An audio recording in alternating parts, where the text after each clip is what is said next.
Mantras of our Divine Mother, date 15th December.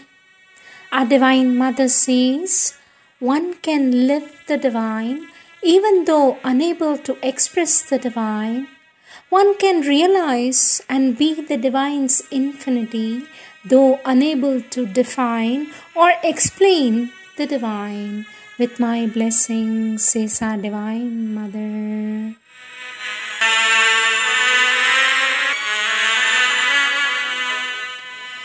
Words of our Divine Mother from the Collective Works of our Divine Mother, Volume 16, Some Answers from the Mother, Series 14, Topic, Answers to a Question by a Sadhak of Sri Aurobindo Ashram. Our Divine Mother says, we are at a moment of transition in the history of the earth. It is merely a moment in eternal time, but this moment is long compared to human life. Matter is changing in order to prepare itself for the new manifestation, but the human body is not plastic enough and offers resistance. That is why the number of incomprehensible disorders and even diseases is increasing and becoming a problem for medical science. Those who want to progress now have an exceptional chance because the transformation begins with the opening of the consciousness to the action of the new forces.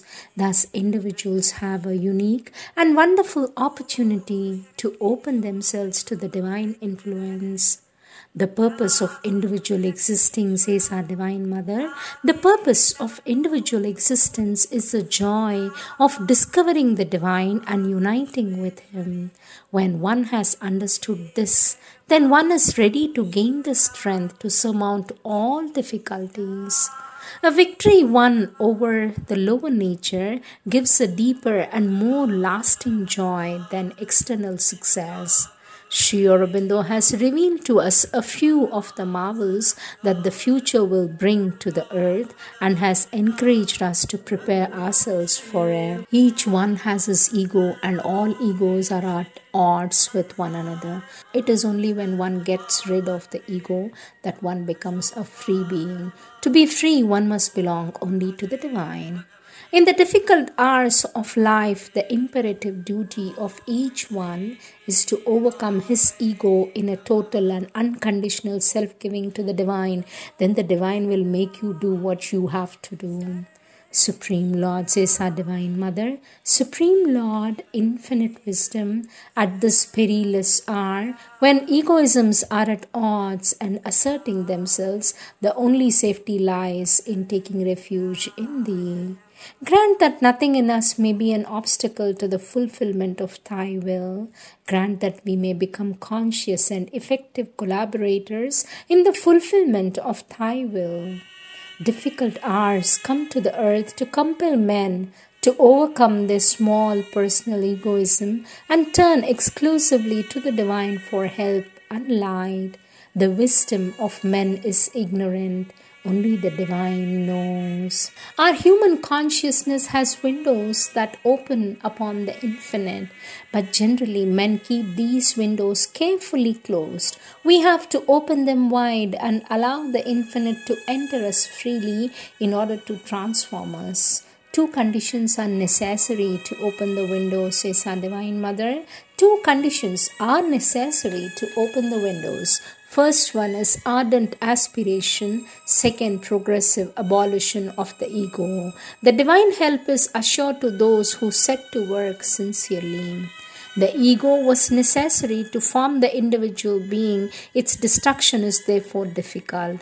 There is much better, though more difficult solution to transform it and make it an instrument of the divine. Egos that are converted and wholly consecrated to the divine becomes especially powerful and effective instruments. The endeavor is difficult and demands an absolute and steadfast sincerity. The endeavor is difficult and demands an absolute and steadfast sincerity, but for those who have a strong will an ardent aspiration, and an unshakable sincerity, it is well worth undertaking. The method for each individual is worked out as the activity proceeds, for each ego has its own character and needs a particular method. The only qualities indispensable for all are absolute perseverance and sincerity. The least tendency to deceive oneself makes success impossible. Our Divine Mother says, for you, the best way to begin is to find your psychic being, to concentrate on it by making it the witness of all your inner moments and the judge of all that you should or should not do, and to strive to submit your external nature to its decisions. The psychic being is the individual sheet of the divine presence. It is found within oneself beyond all thoughts. Communications from the psychic do not come in the mental form. They are not ideas or reasonings. They have their own character, quite distinct from the mind, something like a feeling that comprehends itself and acts. By its very nature, the psychic is calm, quiet, luminous, understanding and generous, wide and progressive. Its constant effort is to understand and progress. The mind describes and explains. The psychic sees and understands. The psychic is conscious of its progressive formation during successive lives upon earth, so it has the memory of the important moments in its previous lives. The more the psychic has taken part in these physical lives on earth, the more numerous and precise its memories are. Feeling alone in the midst of the human beings is the sign that you're beginning to feel the need to find in you your own being, contact with the divine presence. So you must concentrate in silence and try to enter deep within in order to discover the divine presence in the depths of your consciousness beyond all mental activity. Our Divine Mother says there comes a moment when life becomes intolerable without the divine presence. Therefore, give yourself entirely to the divine and you will emerge into the light. One moment of conscious communion with the divine can shatter all resistance, however powerful it may be.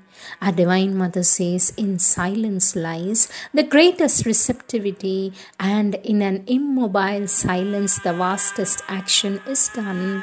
Let us learn to be silent so that the Lord may make use of us. We shall have made a great leap towards realization when we have driven all defeatism out of our consciousness. It is by perfecting our faith in the divine grace that we shall be able to conquer the defeatism of the subconscious. Our Divine Mother says total union and the perfect manifestation of the divine are the sole means of putting an end to suffering and misery of the physical world, which are the cause of subconscious pessimism. It is only in perfect union with the divine that the consciousness can emerge into the eternal delight, and this conscious union is the true goal of earthly existence. Our Divine Mother says to know why we live, discovery of the divine and conscious union with the divine, the aspiration to concentrate solely on this realization, to know how to transform all circumstances into a means of reaching this goal. Our Divine Mother gives us a prayer here. O Lord, awaken in me the ardent desire to know you. I aspire to consecrate my life to your service. The best thing we can do to express our gratitude is to overcome all egoism in ourselves and make a constant effort towards this transformation.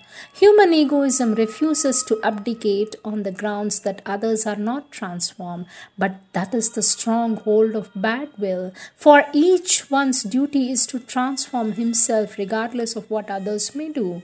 If men knew that this transformation, the abolition of egoism, is the only way to gain constant peace and delight, they would consent to make the necessary effort. This then is the conviction that must awaken in them. Everyone should repeatedly be told, abolish your ego and peace will reign in you. The divine help always responds to sincere aspiration. Human beings could be classified under 4 principal categories according to the attitude that they take in life, says our Divine Mother. First category, those who live for themselves. They consider everything in relation to themselves and act accordingly. The vast majority of men are like this. Second, those who give their love to another human being and live for him. As for the result, everything naturally depends on the person who one chooses to love. Third, those who consecrate their life to the service of humanity through such activity done not for personal satisfaction but truly to be useful to others without calculation and without expecting any personal gains from their work. Fourth category, those who give themselves entirely to the divine and live only for him and through him. This implies making the effort required to find the divine, to be conscious of his will, and to work exclusively to serve him. In the first 3 categories, one is naturally subject to the ordinary law of suffering, disappointment, and sorrow. It is only in the last category, if one has chosen it in all sincerity and pursued it with an unfailing patience, that one finds the certitude of total fulfillment and a constant luminous peace. Our Divine Mother says, do not live to be happy, live to serve the divine, and the happiness you enjoy will exceed all expectations. Our Divine Mother says, we are at a decisive hour. In the history of earth, it is preparing for the coming of the Superman, and because of this, the old way of life is losing its value. We must strike out boldly on the path of the future, despite its new demands. The pettiness once tolerable are tolerable no longer. We must widen ourselves to receive what is going to come. The result of the creation is a detailed multiplication of consciousness.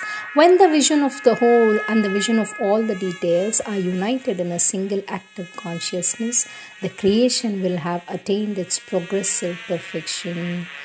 In time and space, no 2 human beings have the same consciousness, and the sum of the consciousness is but a partial and diminished manifestation of the divine consciousness. That is why I said progressive perfection, because manifestation of the consciousness of detail is infinite and unending.